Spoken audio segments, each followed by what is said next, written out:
Derek and the Dominos is perhaps one of the greatest supergroups of all time.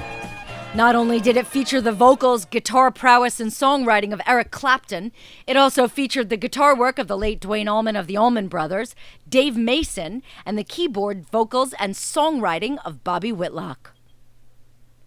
Whitlock recently hit New York City with wife CoCo to perform at B.B. King's on their Just Us tour, which features a ton of songs off Derek and the Dominos' one and only studio album, Layla and Other Assorted Love Songs. They performed songs like Layla, Keep On Growin', and Bell Bottom Blues, among other hits.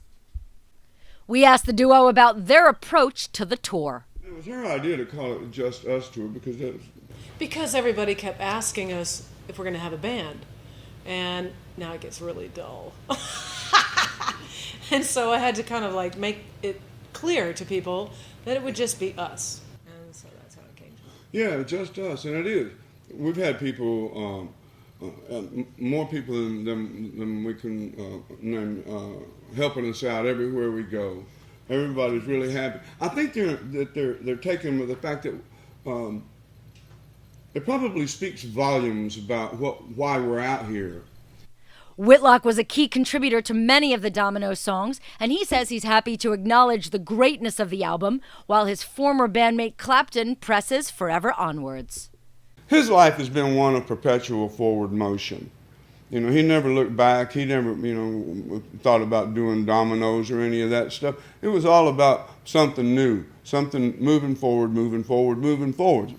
Bringing the songs that everybody loves and reveres for all these years, finally doing them all in one wad. I've had people say, man, I have waited over 40 years to hear these songs.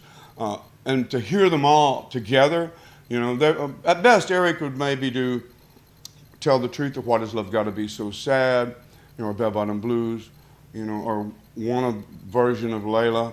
And we have our own version of Layla. But no one ever heard, all these things together. No, Any Day, I Looked Away, Keep On Growing.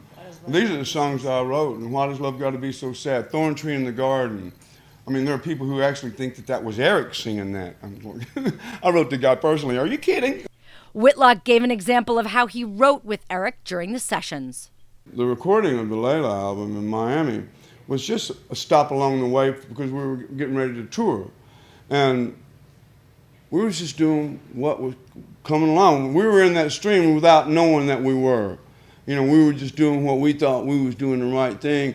And so we had already written, I Looked Away, and Bell Bottom Blues, Why Does Love Got to Be So Sad, and Any Day had already been written. And we had Roll It Over. We had written Roll It Over and Got to Get Better in a Little While. Were slated to be songs that was going to be on the Layla record. But we jammed just like we had always done, even when we were with Delaney and Bonnie. Eric played with us as a sideman with Delaney and Bonnie. And we always jammed. And then we go in to do what we do, and get into the song. And when we were, Jim and Carl and I lived at Hurtwood Edge for the better part of a year. And with just Eric and myself and the dog and Mrs. Egby out over the garage. She, cooked and everything. But, it was always jamming when we got together, just playing. And then when Jim and Carl came into the scene, it's like we were just playing. Be playing E for hours, and just letting it flow, Bobby and CoCo are set to tour and drive to each stop, wrapping up October 1st in Illinois.